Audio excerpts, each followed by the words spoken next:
The chilling video has now been confirmed. Another beheading of another American. ISIS has staged an evil encore in its so-called second message to America, with a blood-crazed executioner taunting, "I'm back, Obama," and vowing to butcher even more innocent hostages.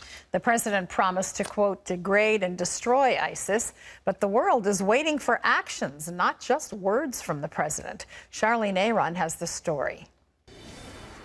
This video released by the radical Muslim group ISIS shows the beheading of 31-year-old American journalist Steven Sotloff. The grisly video is called A Second Message to America and shows Sotloff on his knees in an orange jumpsuit before an Islamic State fighter. Sotloff's death comes 2 weeks after American journalist James Foley was executed in a similar video. Investigators are trying to determine if the same hooded militant with an apparent British accent killed both journalists. "I'm back, Obama." ISIS warns President Obama that as long as U.S. airstrikes against ISIS continues, quote, "our knife will continue to strike the necks of your people." President Obama condemned the killing at a press conference in Estonia. We will not be intimidated. Their horrific acts only unite us as a country and stiffen our resolve to take the fight against these terrorists. British Prime Minister David Cameron has taken action in responding to the ISIS threat, recently introducing legislation to stop possible ISIS fighters coming back to the UK. It is abhorrent that people who declare their allegiance elsewhere are able to return to the United Kingdom and pose a threat to our national security. At home, President Obama's critics say his weak foreign policy is contributing to the terror group's rise. And I would say, I wish our president was showing the same leadership that David Cameron showed. What is President Obama waiting for? We have to deal with this threat comprehensively and thoroughly now. And that is what I want to hear and see from our commander-in-chief. And the threat isn't over. ISIS is still holding at least one more British journalist and 2 American aid workers. Charlene Aaron, CBN News.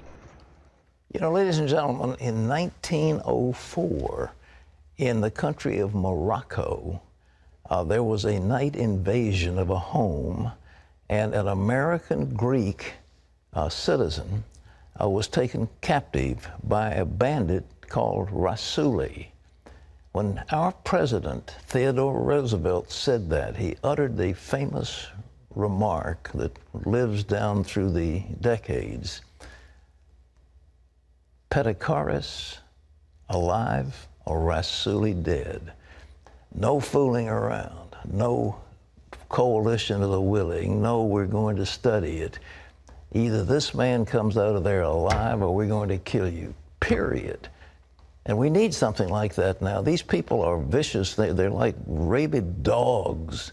And they have lost any kind of compassion that a civilized society would give them. They're outside the bounds of propriety, of civilization. And the man who's doing this beheading happens to be, sounds like he's got a British accent, and he's probably a British citizen. And I appreciate Prime Minister Cameron making a strong statement against a guy like that. But Petikaris, the Greek, alive, or the bandit dead. That's the way we've got to go. And it sounds like to me we've got to go into Syria. General Dempsey said we have to strike ISIS in Syria. Any strategist knows we have to strike in Syria. We can't just confine our strikes to Iraq. And we have to go all out after them. And we don't. Our credibility is on the line, and the president's standing among the nations and in the world is falling dramatically. Well, our CBN News terrorism analyst, Eric Stakelbeck, is with us now. Eric, the president said the problem isn't what's going on in the world, it's social media and the internet. Are they using this like theater for their recruiting tactics? Yeah, they call it, Pat, terrorism as theater. Now, number one, I would disagree with the president. There's a whole lot of problems in the world, but in terms of ISIS, that problem is exacerbated undoubtedly through Facebook, Twitter, YouTube, Instagram, Pat, all of these social media platforms that especially young people are using. ISIS, Al-Qaeda was at one level with it, Pat, but ISIS is an entirely different level of slick production values. Notice these horrific beheading videos of James Foley and Stephen Sotloff. Now, 10 years ago, we had some of these beheading videos by Al-Qaeda in Iraq, and they showed you all of the gruesome details. It was grainy footage, Pat. It was in Arabic. ISIS is a completely different story. These are slickly produced videos, number one. Number two, they are targeted towards an English audience. You have a British-speaking individual carrying out the attacks, and it's almost like a horror movie, Pat. They don't show you the actual decapitation. They show you everything leading up to the decapitation. Then it goes to black. Then the picture comes back in, and you see the body laying there with no head. So it's a very advanced social media, slick production value type operation that ISIS has going here, and it is very attractive to young jihadists here in the West. Eric, listen, the president, he's sending 350 more troops to Iraq. Big deal. But General Dempsey said we ought to hit Iraq and Syria. I mean, excuse me, ISIS and Syria. What should we do? What should our strategy be to eliminate these people? Pat, undoubtedly, you have to hit them in Syria. Look, ISIS's stronghold is a city called Raqqa in eastern Syria, and apparently these two beheadings, Pat, took place somewhere in Syria. There's no way you can defeat ISIS unless you hit them in Syria. That is their main base of operations, but it's unclear whether President Obama actually wants to defeat ISIS, if that's the goal. He's said that he wants to weaken ISIS and make this a more manageable problem. There's no substitute for victory here, Pat. This is an organization that is committed to attacking the United States. Number one, they can do it overseas. They can strike U.S. targets such as consulates, embassies, remember Benghazi, of course, and they can hit us here. There's up to a dozen Americans from Minneapolis, the Twin Cities alone, Pat, in the Midwest in our country, who have traveled to Syria and Iraq to join this group. These are U.S. citizens. These are U.S. passport holders. U.S. intelligence officials believe, Pat, that at least 100 Americans overall have gone overseas to join this group, maybe as many as 300 Americans, according to some reports. And if they're not blown up or killed fighting there, Pat, they will return here to U.S. soil, and they're not coming to just blend into society again.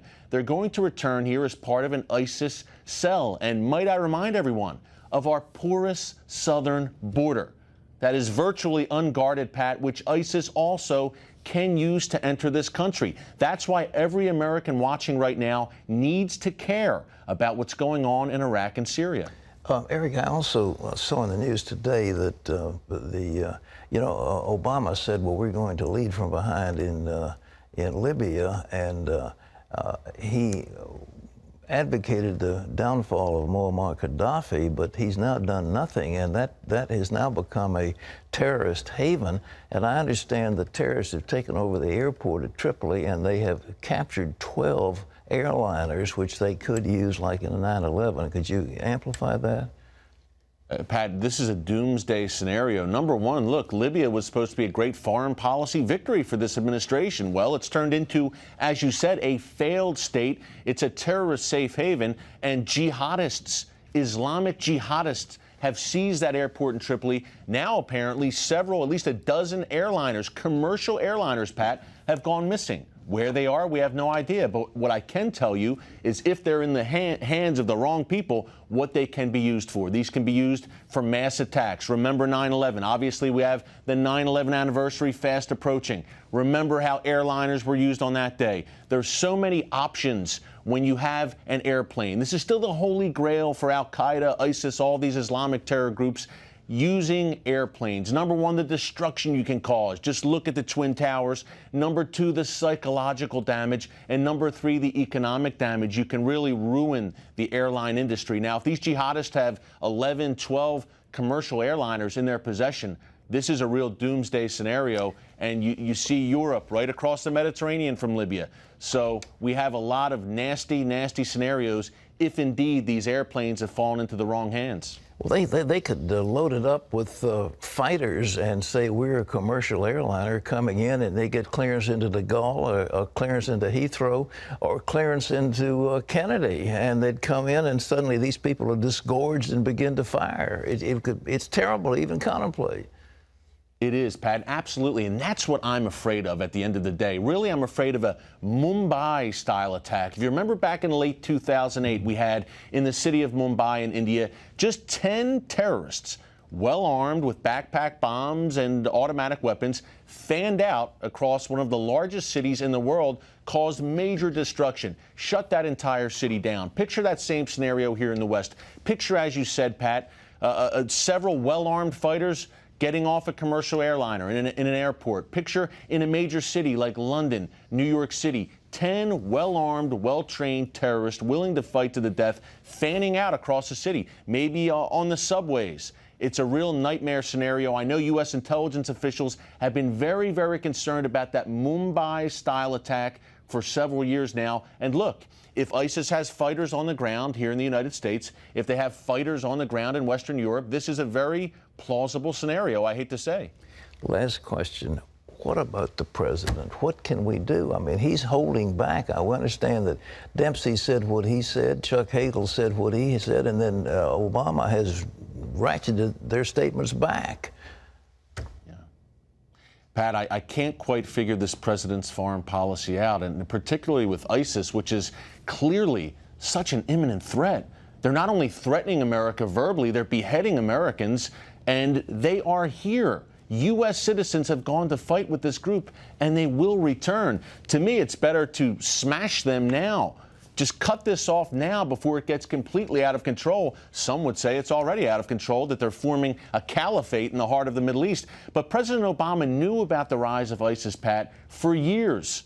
Before the big explosion this summer, he knew that ISIS was gaining strength. His intelligence reports across his desk every day were warning, look, Iraq is getting out of control once again. In 2012, 2013, after U.S. troops withdrew, the waves of suicide bombings that were striking Iraq at the hands of ISIS, they were softening Iraq up for their big assault. And what did we see in January of this year, Pat? We saw ISIS sweep in and seize large areas of Anbar province in Iraq. Then in June, we saw them seize Iraq's second largest city, Mosul. Yet President Obama, as all of this was unfolding, called ISIS just the JV team of terrorism. This is the varsity, big time. And if we don't do something about it, it's going to hurt us here. This reminds me of the run-up to 9/11, Pat, where we allowed a safe haven to be established in Afghanistan. We didn't do anything about it. And then look what happened on 9/11. We reacted too slowly. If we don't act now against ISIS, I'm afraid we're going to see a rerun. Eric, thank you so much. Eric Stakelbeck. Ladies and gentlemen, one more time, it has been definitely confirmed that the briefings that went to the President's daily briefing 1 year ago, carried information about ISIS. He's been warned by his top aides time and time again. He chose to ignore it. His mind is on something else. I don't know what it is, but this is a serious problem to be led by somebody who's out to lunch. Well, another American doctor apparently has contracted the Ebola virus, and the CDC and others who are knowledgeable said this contagion is getting out of control. It was in Liberia. This doctor was in Liberia not treating Ebola patients, and it's not yet known who got the virus. Ebola has killed more than 1,500 people so far, and the director for the Centers for Disease Control said it is spiraling out of control in West Africa. Tom Frieden says he expects the number of cases will increase significantly in the weeks ahead. Well, in other news, Ukraine says it has reached a ceasefire agreement with Russia, but not everyone believes it. John Jessup has that story from our CBN News Bureau in Washington. Here's John. Pat, Ukraine's president announced the ceasefire earlier today. Petro Poroshenko says he and Russian President Vladimir Putin agreed to halt the fighting in eastern Ukraine. Moscow still denies it has troops in Ukraine, although satellite images confirm Russian forces have moved into the country. And Putin reportedly said he can take Kiev in 2 weeks if he wanted to. It's still unclear if Russian-backed rebels will honor this ceasefire, since the rebels have ignored previous agreements. And Pat, as you were mentioning, another American doctor with the missionary group SIM has contracted Ebola. SIM reports the doctor, who was based in Liberia, was not treating Ebola patients, so it's not yet exactly known how he got the virus. Ebola has killed more than 1,500 people so far, and the director for the Centers for Disease Control warns that Ebola is spiraling out of control in West Africa. Tom Frieden says he expects the number of cases likely will increase significantly in the weeks ahead. Well, Americans have started eating better over the last several years, but still have a long way to go. That's according to a 12-year study of eating habits. Among the findings, low-income Americans are still making unhealthy choices like eating too much processed foods widely available in lower-income neighborhoods.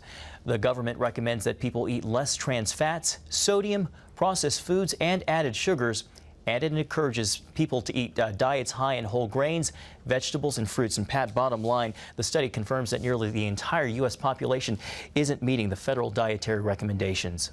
And about the whole population is overweight, and we've got a problem. We're flabby and weak at home, and we are flabby and weak in our foreign policy.